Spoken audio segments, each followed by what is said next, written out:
Movie का start एक married couple से होता है। लेबर पेन स्टार्ट होने की वजह से जॉन केट को हॉस्पिटल लाया होता है, जहां रूम में जाते वक्त केट नर्स को बताती है कि ये उनका थर्ड बेबी है और वो इसका नाम जेसिका रखेंगे। अचानक केट फ्लोर पे हर जगह ब्लड ही ब्लड देखती है। ऑपरेशन थिएटर में जाने पर उसे पता चलता है कि उनके बेबी की स्टिल बर्थ हुई है। ये बहुत ही डिस्टर्बिंग सीन्स होते हैं। तभी अचानक केट की आंख खुल जाती है और हमें पता चलता है कि ये हॉरर सिनेरियो केट का ड्रीम था। केट और जॉन ने सच में अपना थर्ड बेबी स्टिल बर्थ की वजह से खो दिया था और ये रियलिटी अब केट का वर्स्ट नाइटमेयर बन चुका होता है, जिसकी वजह से उन दोनों की मैरिड लाइफ भी बहुत डिस्टर्ब हो जाती है। केट जो कि एक रिकवरिंग अल्कोहलिक है, काउंसलिंग सेशंस ले रही है। जॉन और केट के 2 बच्चे होते हैं, 5-year-old डेफ डॉटर मैक्स और 12-year-old सन डैनियल। केट और जॉन जेसिका की जगह एक बेबी अडॉप्ट करने का डिसाइड करते हैं, जिसके लिए वो एक लोकल ऑर्फनेज जाते हैं। वहाँ वो एक 9-year-old एस्टोनियन गर्ल एस्थर से मिलते हैं। जॉन और केट को वो बहुत पसंद आती है। सिस्टर एबगेल उन्हें बताती है कि वो रशिया से होने के बाद भी बहुत अच्छी इंग्लिश बोलती है। जो फैमिली उसे यहाँ लाई थी वो फायर एक्सीडेंट में मर गई थी। एस्टर बहुत मुश्किल से बची थी। एस्थर अपनी एज से बहुत मैच्योर और वेल मैनर्ड बच्ची है। केट और जॉन जब उसे घर लाते हैं तो मैक्स तो फौरन ही एस्टर से बहुत अटैच हो जाती है, मगर डैनियल एस्टर के साथ बहुत ही कोल्ड बिहेवियर रखता है। वो अपने पेरेंट्स की सारी अटेंशन एस्टर की तरफ जाते देख जेलस भी बहुत होता है। एस्टर को घर लाने के बाद केट काफी रिलीव्ड और सेटिस्फाइड फील करना शुरू हो जाती है, जिस वजह से उसका और जॉन का रिलेशन भी वापस ट्रैक में आना शुरू हो जाता है। एक रात केट और जॉन इंटरकोर्स करने लगते हैं तो एस्टर मैक्स को लेके वहाँ आ जाती है। एस्टर कहती है कि उन्हें लाइटनिंग से डर लग रहा है और वो अकेले नहीं सोना चाहती हैं। Next day Daniel toy gun के साथ फायरिंग गेम खेल रहा होता है कि अचानक वो एक पिजन को शूट कर देता है। पिजन बहुत जख्मी हो जाता है। एस्टर और मैक्स ये सब देख लेती हैं। एस्टर डैनियल को एक स्टोन देते हुए कहती है कि पिजन को मार दो, वरना वो यहाँ पड़ा सर्दी में सफर करता रहेगा। डैनियल एग्री नहीं करता और उसे मारने से मना कर देता है, जिस पर एस्टर खुद उस स्टोन से बहुत ही बेरहमी के साथ पिजन को मार देती है। स्कूल में एक बच्ची एस्टर को बहुत बुली करती है, जिसके बाद वो उसके गले में पहने हुए बैंड को टच करती है तो एस्टर पागलों की तरह शाउटिंग करना शुरू कर देती है, जिस पर सब डर के साइड पे हो जाती हैं। केट एस्टर के घर आने पर उसे चीयर अप करते हुए जेसिका की ग्रेव दिखाती है, जहाँ एस्टर इमोशनल होके रो पड़ती है। यहाँ ऐसे लगता है कि दोनों के बीच अच्छा मदर डॉटर बॉन्ड बनना शुरू हो गया है। रात केट और जॉन दोबारा किचन में इंटरकोर्स कर रहे होते हैं, तभी अचानक एस्टर वहाँ आकर उन्हें देख लेती है, जिस पर वो दोनों बहुत एम्बेरस हो जाते हैं। नेक्स्ट डे केट एस्टर के साथ ये सब डिस्कस करने जाती है, मगर एस्टर के पास इतनी छोटी एज में भी इसके बारे में बहुत नॉलेज होती है। ये जानकर केट बहुत सस्पिशियस हो जाती है, मगर जॉन थ्योरीज करता है कि शायद उसने ये सब अपने प्रीवियस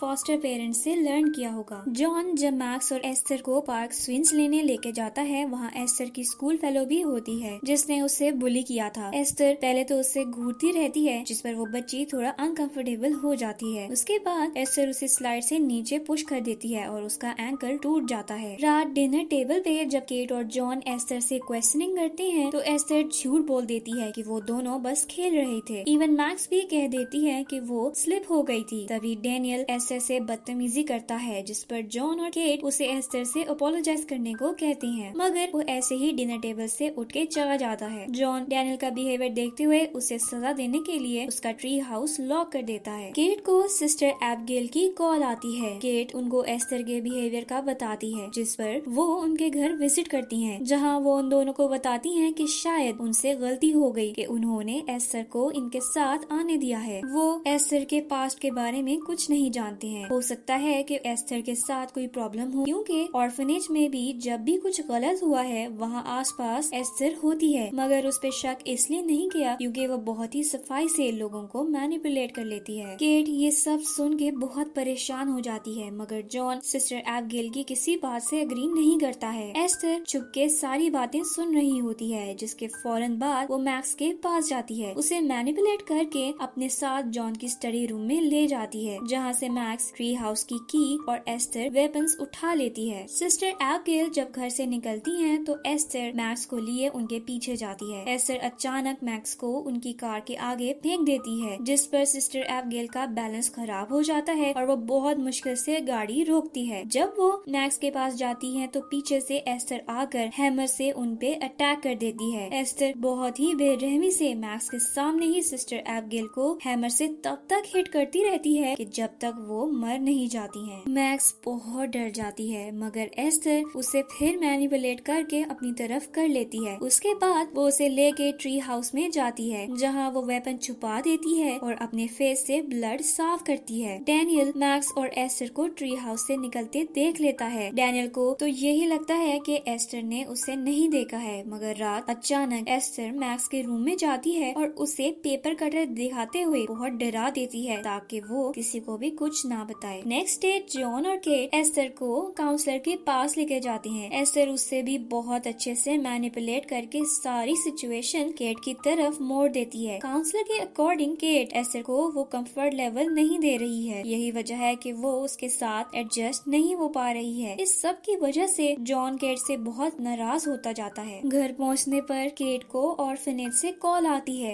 जिस पर उन्हें पता चलता है कि सिस्टर एबिगेल जब से उनके घर से निकली है तब से मिसिंग है। जिसके बाद इन्वेस्टिगेशन स्टार्ट होती है और सिस्टर एबिगेल की बॉडी मिलती है। इस सब केट को और क्यूरियस और परेशान कर देता है जिस पर वो इंटरनेट पे पर्सनैलिटी डिसऑर्डर्स पे सर्च करती है। केट प्रूफ्स के साथ जॉन के पास जाती है जिसके बाद वो जॉन को कन्विंस कर लेती है कि वो एस्टर के बारे में पता लगाएगा जिसका स्टार्ट वो रशिया के ऑर्फनेज से करेगा। केट सिस्टर एबिगेल के ऑर्फनेज पे कॉल करती है जहाँ उसे पता चलता है कि रशिया के उस ऑर्फनेज में एस्टर नाम की किसी भी बच्ची का कोई भी रिकॉर्ड नहीं है। केट जब किचन में काम कर रही होती है तो एस्टर उसे आकर फ्लावर्स देती है जो कि उसने जेसिका की ग्रेव से उतारे होते हैं। ये देखकर केट को बहुत गुस्सा आ जाता है और वो एस्टर की आर्म जोर से पकड़ लेती है। जॉन उनके बीच में आता है और केट को संभालता है जिसके बाद केट जेसिका की ग्रेव पे बैठ के रोना शुरू हो जाती है। सीन्स एस्टर पे शिफ्ट होती हैं जो खुद पर्पसली अपने आर्म को इंजर कर लेती है और जॉन के आगे प्रिटेंड करती है कि ये सब केट की वजह से हुआ है जिसकी वजह से जॉन केट से और दूर हो जाता है। एक के बाद एक मसले की वजह से केट बहुत डिस्टर्ब हो जाती है और वाइन की बॉटल्स ले आती है मगर खुद को कंट्रोल करते हुए वो एक सिप भी नहीं लेती है। नेक्स्ट मॉर्निंग केट बच्चों को स्कूल छोड़ने जाती है। डैनियल जब कार से निकलता है तो उसके बैग से बुक्स गिर जाती हैं। केट उसे वो देने जाती है तो पीछे से एस्टर कार स्टार्ट कर देती है जबकि मैक्स अभी भी कार में होती है। केट तेजी से कार के पीछे जाती है मगर उसे रोक नहीं पा रही होती। तभी एक जगह स्नो के बीच फंस के कार खुद ही रुक जाती है। लकीली मैक्स को कुछ नहीं हुआ होता। जॉन ये सब देखते हुए केट की काउंसलर को घर बुला लेता है। एस्टर जॉन को बता देती है कि केट रात वाइन लेके आई थी जिस पर वो दोनों केट को रिहैबिलिटेशन सेंटर भेजने का डिसाइड करते हैं। केट के बहुत समझाने के बाद भी कोई उसका यकीन नहीं करता है कि उसने वाइन नहीं पी थी। डैनियल मैक्स के पास जाता है जहाँ मैक्स पेंटिंग के थ्रू डैनियल को एस्टर के सब गलत कामों का बता देती है। डैनियल कहता है कि वो ट्री हाउस से प्रूफ लेके आएगा ताकि वो दोनों अपने पेरेंट्स को एस्टर का सच बता सकें। एस्टर मैक्स और डैनियल की बातें सुन लेती है। यहाँ केट को एस्टर का रूम सर्च करते हुए एक बुक मिलती है जिसमें उसे डिफरेंट मेल्स की पिक्चर मिलती है। साथ ही साथ उस बुक पे सारनी इंस्टीट्यूट का लोगो होता है। उस इंस्टीट्यूट में कॉल करने पर केट को पता चलता है कि वो कोई ऑर्फनेज नहीं बल्कि एक मेंटल हॉस्पिटल है। सीन्स डैनियल पे शिफ्ट होते हैं जो ट्री हाउस में एस्टर के खिलाफ प्रूफ लेने गया होता है। एस्टर वहाँ आकर प्रूफ्स को आग लगा देती है और जिसके साथ साथ ट्री हाउस को भी आग लग जाती है। एस्टर डैनियल को वहीं लॉक करके वहाँ से निकल आती है। डैनियल खुद को बचाते हुए विंडो की मदद से रूफ पे आ जाता है मगर आग बहुत बढ़ जाती है जिसकी वजह से वो नीचे गिर के बेहोश हो जाता है। केट को जब आग नजर आती है तो वो ट्री हाउस की तरफ भागती है। एस्टर डैनियल को बेहोश देखकर उसके मुंह पे स्टोन्स फेंकने लगती है मगर मैक्स वहाँ आकर उसे रोक देती है। तब तक केट भी वहाँ पहुँच जाती है। डैनियल को हॉस्पिटल लेके जाती है। फिर डैनियल की हालत कुछ स्टेबल होने के बाद केट जॉन को एस्टर की सच्चाई बताती है मगर एस्टर ने जॉन को इस हद तक बेवकूफ बनाया होता है कि वो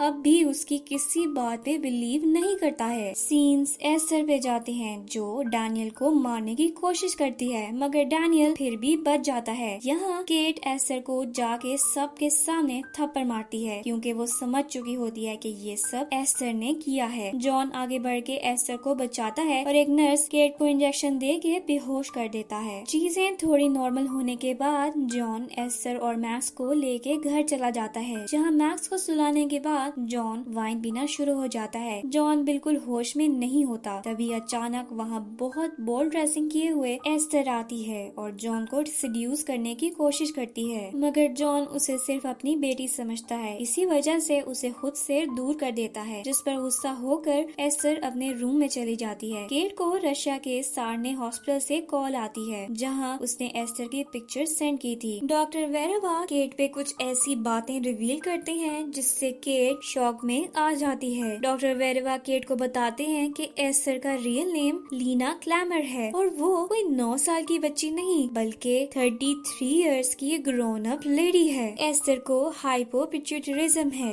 ये एक रेयर हार्मोनल डिसऑर्डर है जिसकी वजह से उसकी फिजिकल ग्रोथ रुक गई है। एस्टर ने अपनी सारी जिंदगी लोगों को एक छोटी बच्ची बन के फूल किया है। डॉक्टर बताती हैं कि एस्टर उनके हॉस्पिटल की सबसे डेंजरस पेशेंट थी, जिसने एटलीस्ट 7 लोगों को मर्डर किया है, जिसमें उसकी लास्ट फॉस्टर फैमिली भी आती है। एस्टर ने अपने फॉस्टर फादर को सिड्यूस करने की कोशिश की थी, मगर उसके रोकने पर एस्टर को गुस्सा आ गया और उसने घर को आग लगाकर सबको मार दिया था। डॉक्टर केट को वार्न करता है कि वो फौरन पुलिस को इन्फॉर्म करे, क्योंकि वो लोग बहुत बड़े खतरे से डील कर रहे हैं। एस्टर जो अपने नेक और हैंड पे रिबन पहनती है, वो एक्चुअल में अपने स्कार्स छुपाने के लिए पहनती है। सीन्स एस्टर पे शिफ्ट होती हैं, जो अपने असल रूप में आ जाती है। जॉन एस्टर से बात करने जब उसके रूम में जाता है तो वहाँ उसे उसकी पेंटिंग में सेक्सुअल पोज देखने को मिलते हैं, जो जॉन को बहुत हैरान कर देते हैं। जिसके बाद अपने फोन की आवाज सुन के जॉन उसे पिक करने जाता है तो एस्टर नाइफ से उस पे अटैक कर देती है और तब तक स्टैब करती जाती है जब तक जॉन मर नहीं जाता है। एस्टर को ये सब करते मैक्स देख लेती है और वो डर के अपने रूम में जाके छुप जाती है। यहाँ केट तेजी से घर पहुँचने की कोशिश करती है और रास्ते में पुलिस को भी कॉल कर देती है। घर पहुँचने पर वो जॉन को डेड पाती है और बहुत रोती है। ये एक बहुत ही हार्ट ब्रेकिंग सीन होता है। केट को मैक्स का ख्याल आता है और वो उसे ढूंढने लग जाती है। तभी एस्टर केट को शूट करके जख्मी कर देती है। उतनी देर में मैक्स एस्टर से बचते हुए ग्रीन हाउस में जाके छुप जाती है। एस्टर उसे ढूंढ रही होती है। उसी दौरान केट रूफ टॉप से ग्रीन हाउस के ऊपर पहुंच जाती है, जहां वो मैक्स को छुपने का बोल के एस्टर को डिस्ट्रैक्ट करती है और फिर मिरर तोड़ के उसके ऊपर छलांग लगा देती है। उतनी देर में पुलिस भी वहां पहुंच जाती है। केट एस्टर को बेहोश देख मैक्स को लेके वहां से निकल जाती है, मगर बाहर आने पर एस्टर फिर उन पे अटैक कर देती है। एस्टर केट को नाइफ से मारने की कोशिश करती है। केट खुद को प्रोटेक्ट करने में नाकामयाब हो रही होती है। तभी मैक्स गन पकड़कर एस्टर को शूट करती है। बुलेट एस्टर को तो नहीं लगती, मगर आइस शैटर होने की वजह से केट और एस्टर फ्रीजिंग वाटर में गिरते हैं, जहां केट एस्टर को पुश करके खुद वाटर से बाहर आ जाती है, मगर एस्टर भी किसी डेविल से कम नहीं होती है। वो फिर से बाहर निकलकर केट का पाँव पकड़ लेती है। एस्टर केट को इमोशनल करने की कोशिश करती है, मगर केट उसे वापस पुश करके पानी में फेंक देती है, जिसके बाद केट अपनी बेटी मैक्स को उठाकर वहाँ से निकल जाती है और यही मूवी एंड हो जाती है।